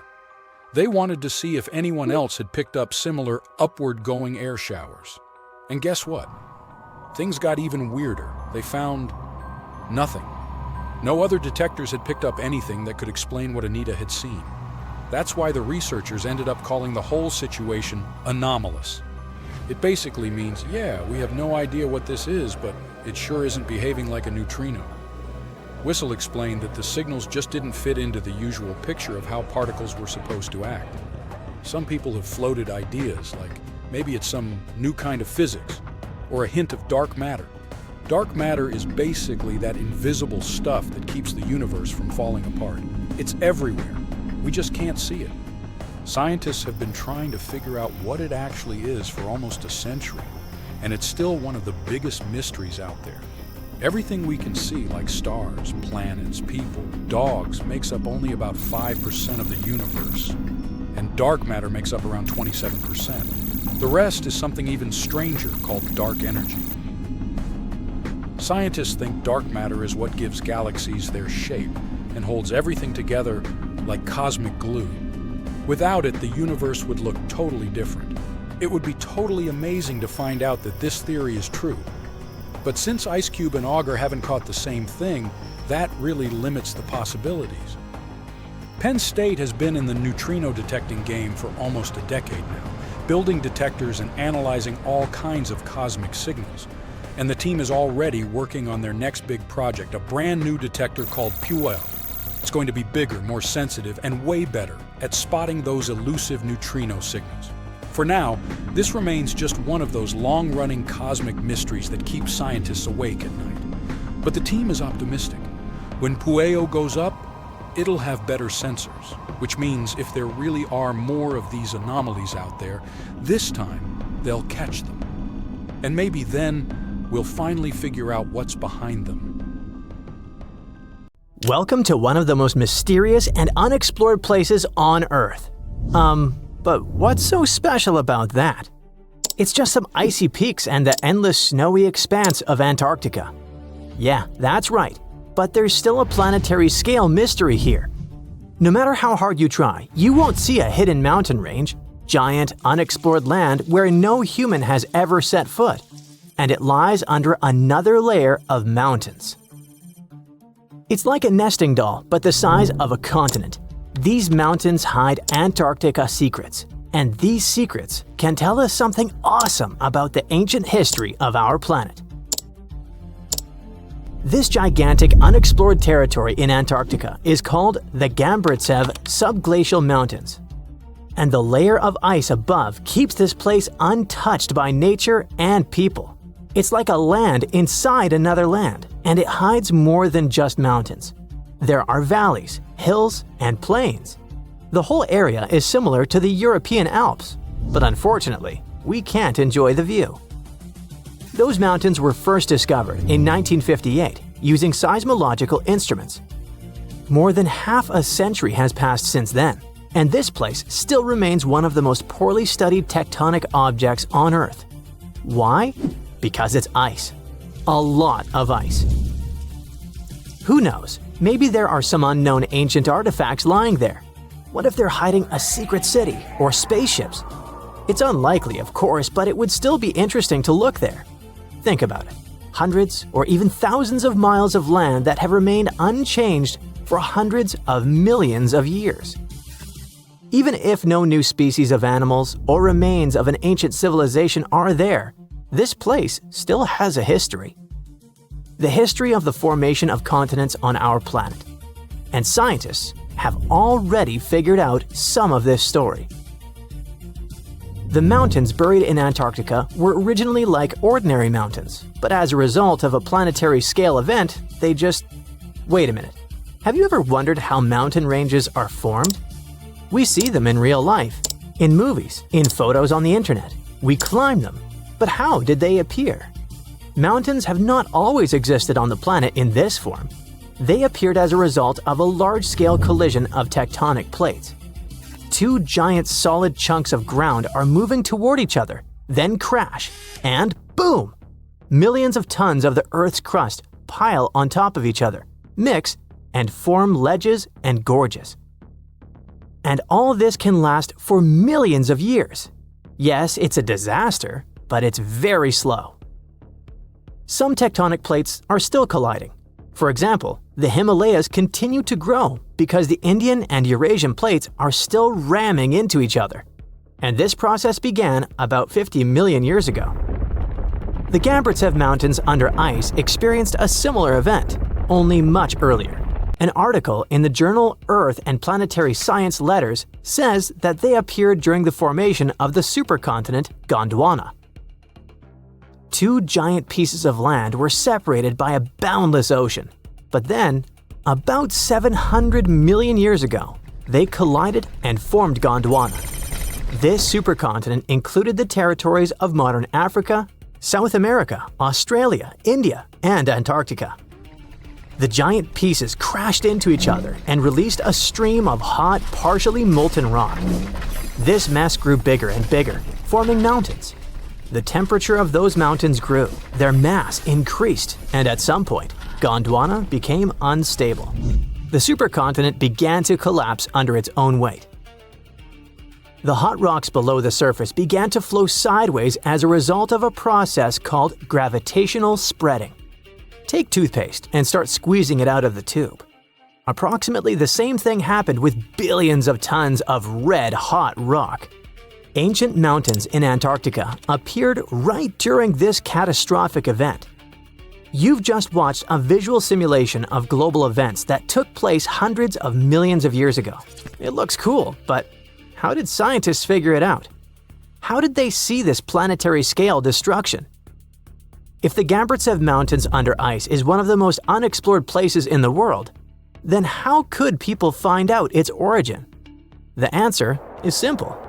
Tiny particles of rock have told us about the changing landscape of the planet. These are zircons, but scientists also call them time capsules. This mineral is very handy and resistant to mechanical and chemical influences. It's difficult to crush, it doesn't get affected by erosion, and it doesn't dissolve in water. And there's uranium inside it. This chemical element shows scientists the age of the rock. The fact is that uranium always decays into lead at the same rate. Scientists look at the ratio of uranium and lead and determine the age of minerals with great accuracy. Okay, this sounds a bit complicated. Here's a simple example. Imagine that each mountain belt is a clock that starts ticking at the moment of its formation. That is, after the collision of tectonic plates. After the rock forms, uranium begins its slow decay. The more time passes, the more uranium turns into lead. The rate of this decay is always the same. This decay can last for billions of years. The less uranium is in zircons and the more lead, the older the rock is. And this is how it happens in practice. Geologists take several rock samples. In a lab, they crush it to extract crystalline zircons. Geologists then dissolve the particles in acid to separate uranium from lead. Then they use a special device, a mass spectrometer that accelerates atoms and sorts them by mass. This is a rather complicated process, but the bottom line is that this device shows scientists the amount of uranium and lead. They look at the ratios of these two elements and calculate the age of the rock. Geologists took zircons from sandstones near the Gambritsev Mountains, studied those particles, looked at the level of uranium, and calculated the chronology of mountain formation. Then they compared the data obtained with the history of our planet and realized that the mountains buried in Antarctica appeared during the formation of the supercontinent Gondwana. But how did they find out that the supercontinent included Australia, India, and Africa? Zirconia from those Antarctic rocks turned out to be very similar to zirconium from those countries. That is, a long time ago, these three continents were together. So, the Gambritsev Mountains began to grow about 650 million years ago. About 580 million years ago, they reached the height of the Himalayas, and 80 million years later, they experienced the melting of the Earth's crust. And while most of the mountain ranges on the planet were changing and collapsing, the Gambritsev Mountains under ice remained untouched. Water, soil, wind, earthquakes, gravity, and other natural forces destroy mountain belts. This process is called erosion. But mountains buried in Antarctica haven't experienced anything like this. The cold temperature and the ice sheet around them kept this range unchanged. It's one of the best preserved ancient mountain belts on the planet. Okay, but why do we need to explore these mountains? What difference does it make that the supercontinent Gondwana collapsed in the past? It's possible that plants, frozen bodies of insects, or ancient bacteria have remained preserved under thick layers of ice. What about ancient animals? Many species could have lived on Gondwana.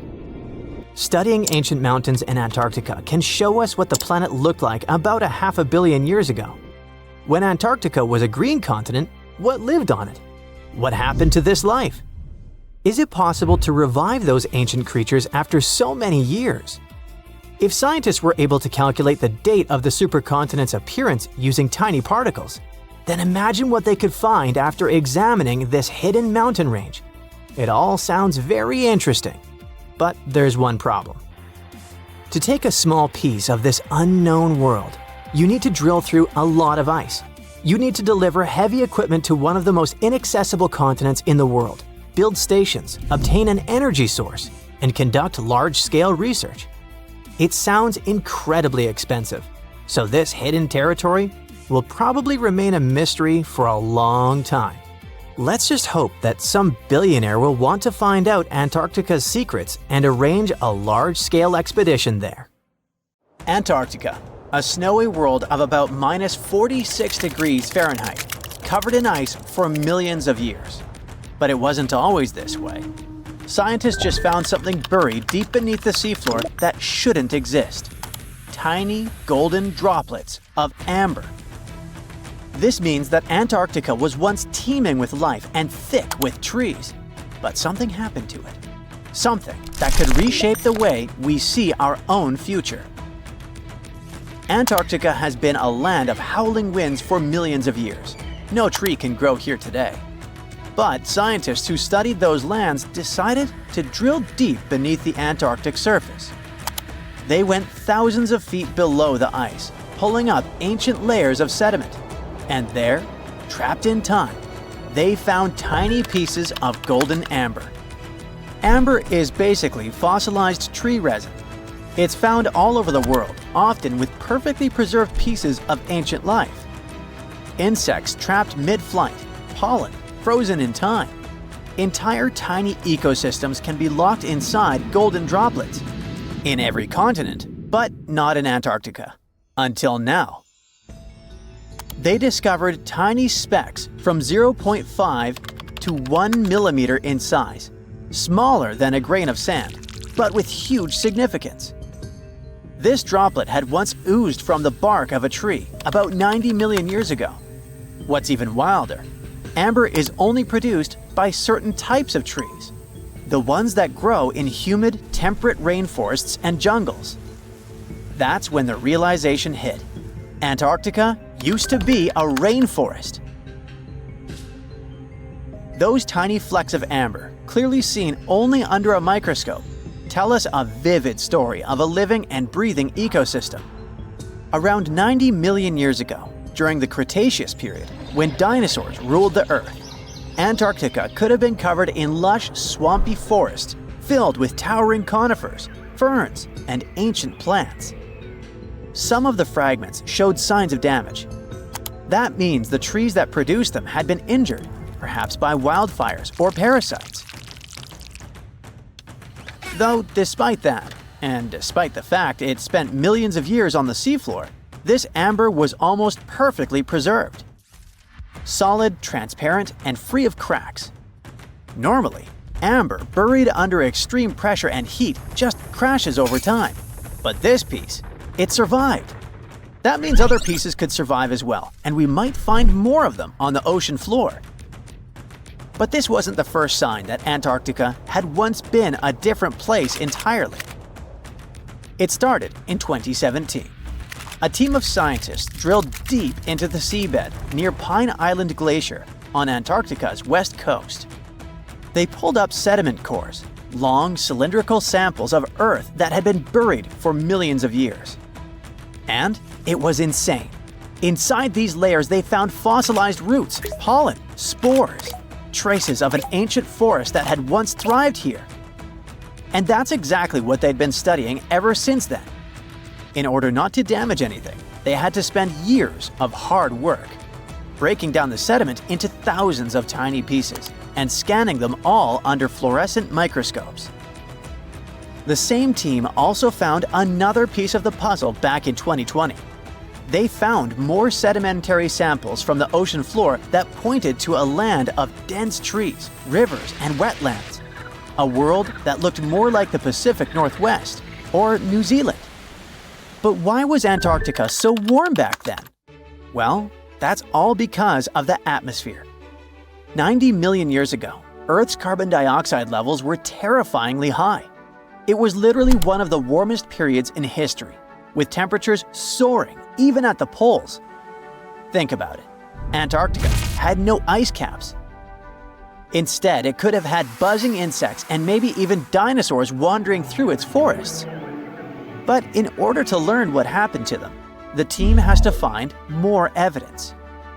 Antarctica really is a place full of mysteries. It's hard to study because it's covered in snow and ice so much that we don't even know its true shape and size. Some parts of the ice sheet are over 3 miles thick, half the depth of the Mariana Trench, the deepest trench on Earth. Luckily, snow has a great quality. It can freeze things in time perfectly. Layer by layer, year after year, it buries nature's past like a time capsule. Luckily, snow has a great quality. It can freeze things in time perfectly. Layer by layer, year after year, it buries nature's past like a time capsule. At first, fresh snow is soft and shifts easily in the wind, full of air. But as more snow piles on top, it compresses, squeezing out the air pockets and hardening into dense ice. This freezing pressure locks everything inside. It traps ancient plants, animals, and even entire landscapes. And they literally get frozen in time, because the extreme cold slows down decay. It stops bacteria growth, preventing rot, and keeping things almost perfectly intact for thousands, sometimes even millions of years. That's exactly what's going on in Antarctica. Scientists have to literally scan it all the way down this snow in order to find what this place looked like millions of years ago. What they found is an entire lost world buried under miles of ice. It was beneath the thickest ice of East Antarctica, near the Aurora and Schmidt subglacial basins. The weight of the ice has been so immense for so long that it actually protected the land from erosion. Scientists call it the ghost of Antarctica's landscape, and it's nothing like the smooth, flat wasteland seen from above. They found rivers that once flowed freely, now frozen in place, valleys carved by water, even 3 massive, sharply peaked hills. But what are they? To understand that, we need to go even further back in time, to the era when Antarctica was still part of a lost supercontinent. Hundreds of millions of years ago, the land we now call Antarctica was part of Gondwana, an enormous supercontinent that included South America, Africa, India, Australia, and Antarctica all fused together. But as Earth's tectonic plates slowly drifted apart, Gondwana broke into pieces.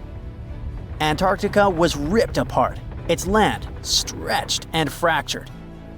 The massive ice sheets that formed later covered these broken landmasses, preserving them like frozen fossils. As the ice shifted and melted over time, valleys formed, and ancient rivers likely carried water toward a coast that was hundreds of miles away from where it is now. But that's not the only thing Antarctica has hidden. If you stripped away the ice, you wouldn't see a smooth, empty continent.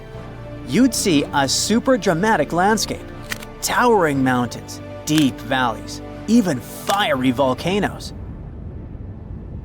In West Antarctica, at least 138 volcanoes are buried under the ice. One of them, Mount Erebus, is still active. And inside, it has warm volcanic caves where you could walk in a t-shirt. Oh, and if it wasn't weird enough, Erebus is also spewing out gold. Yep, the actual tiny specks of gold from deep within the Earth. Scientists believe this happens because magma, the superheated semi-molten rock beneath the Earth's surface, carries liquid gold with it as it rises. Every single day, Erebus releases about 0.2 pounds of it. That's worth around $6,000 per day. In a year, that adds up to 64 pounds, or more than $2 million, floating into the sky. Unfortunately, before we grab shovels, we gotta remember that those are just microscopic particles. They're often smaller than 60 micrometers, thinner than a human hair. Not even mentioning that they're scattered around up to 620 miles away from the volcano itself. Finding them is nearly impossible. But that just shows that even in such a harsh place that looks just like a white desert, there are still many fascinating mysteries to discover. For example, somehow, life still clings there. In 2017, scientists drilled deep beneath the ice of the Ross Ice Shelf looking for water. But they found something fantastic instead. A river hidden beneath 1,640 feet of ice, running through the dark. And inside it, hundreds of tiny shrimp-like creatures. They swarmed around the camera, blocking the lens, welcoming the scientists. In deep caves beneath the ice, DNA evidence has also shown traces of moss, algae, and possibly even unknown tiny animals. So, turns out, even in one of the harshest places on Earth, life finds a way. And who knows what else we'll discover in the South Pole? This sleek, state-of-the-art submarine named Ran was sent to explore the depths of Antarctica. But as soon as it discovered something, it mysteriously disappeared. So, what happened? It all started when scientists wanted to explore one of the most remote and mysterious places on Earth, the Dotson Ice Shelf in West Antarctica. This ice shelf, silent giant, stretches 30 miles wide. That's almost the length of New York City.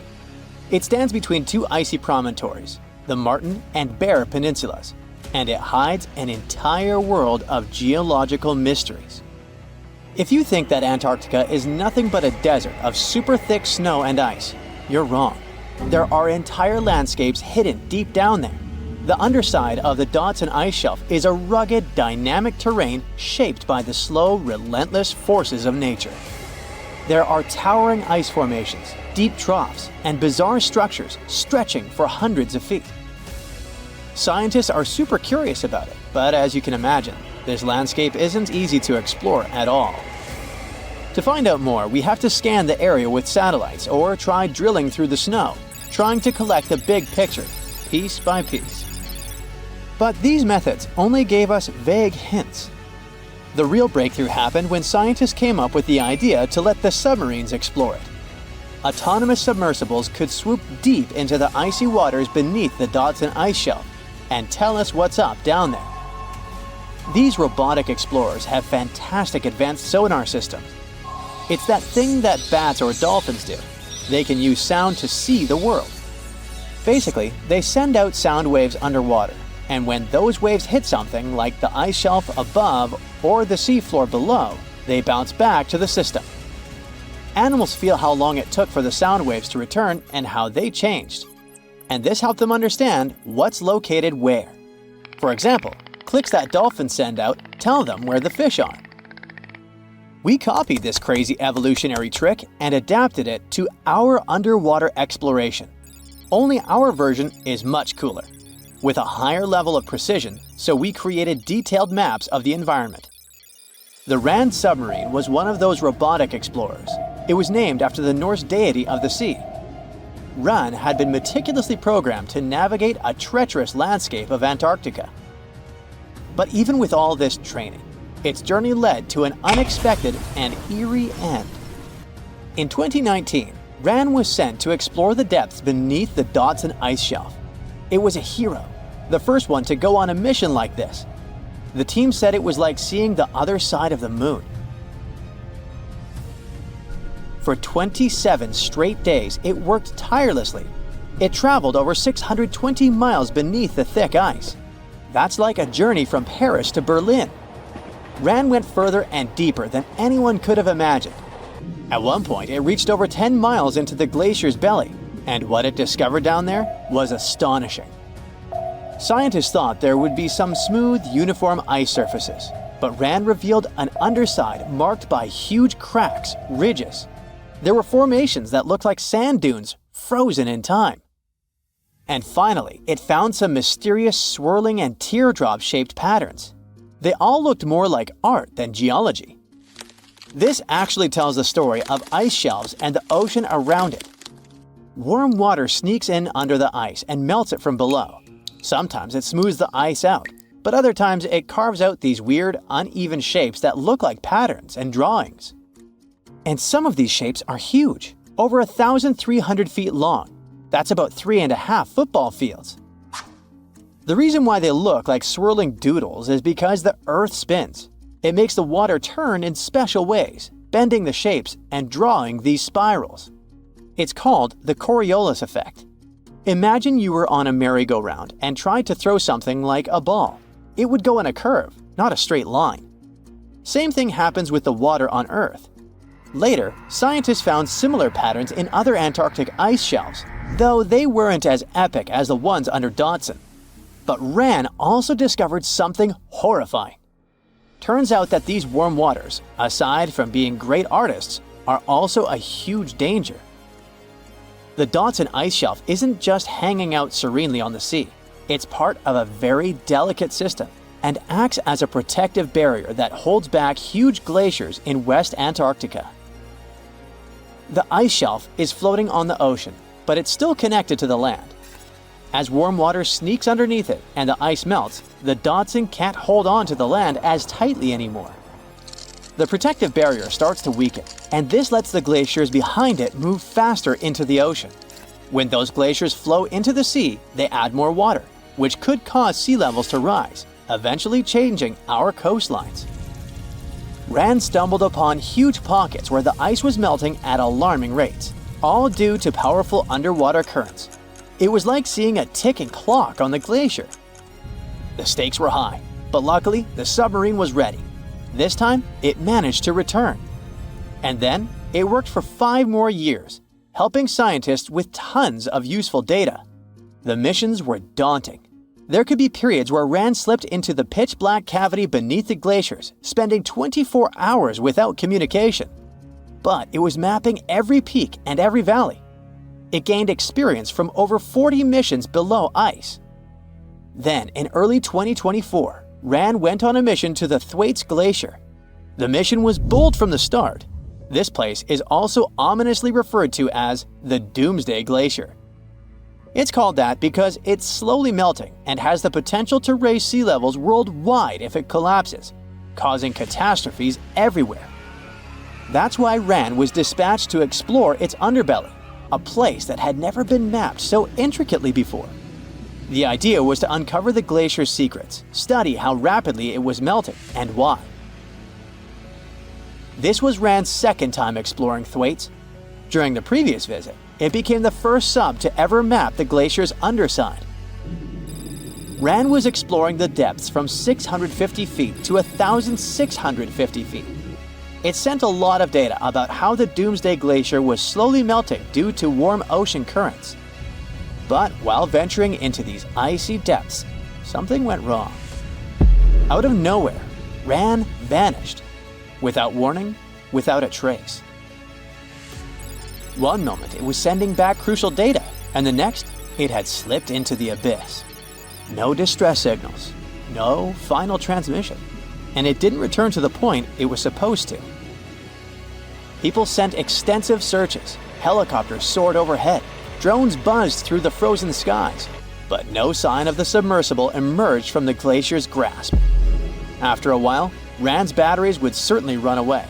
So at this point, it had definitely been swallowed by the abyss beneath 1,500 feet of ice. That was a huge and sad loss for the scientific team. The scientists at the University of Gothenburg are now looking to replace Rand and continue their important research under Thwaites. To this day, scientists have no idea what happened to it. Some say it may have been trapped in the ice. Others believe it was pulled away by an unseen current. It also might have collided with something unexpected. Whatever the truth is, its disappearance has left scientists stunned, and it looks like the ice shelf will hold on to its secrets a little longer. At least we gained a treasure trove of knowledge from Rand's journey. Scientists keep exploring Antarctica, looking for history that hides under the snow. For example, they discovered that around 90 million years ago, a lush temperate rainforest thrived near the South Pole. They revealed an ancient world far warmer than they ever imagined. Deep in Antarctica, they unearthed fossilized roots, pollen, and spores preserved in the soil. All this shows that there was a swampy rainforest that flourished despite months of polar darkness. All these discoveries changed our understanding of Earth's climate, both in the past and the future.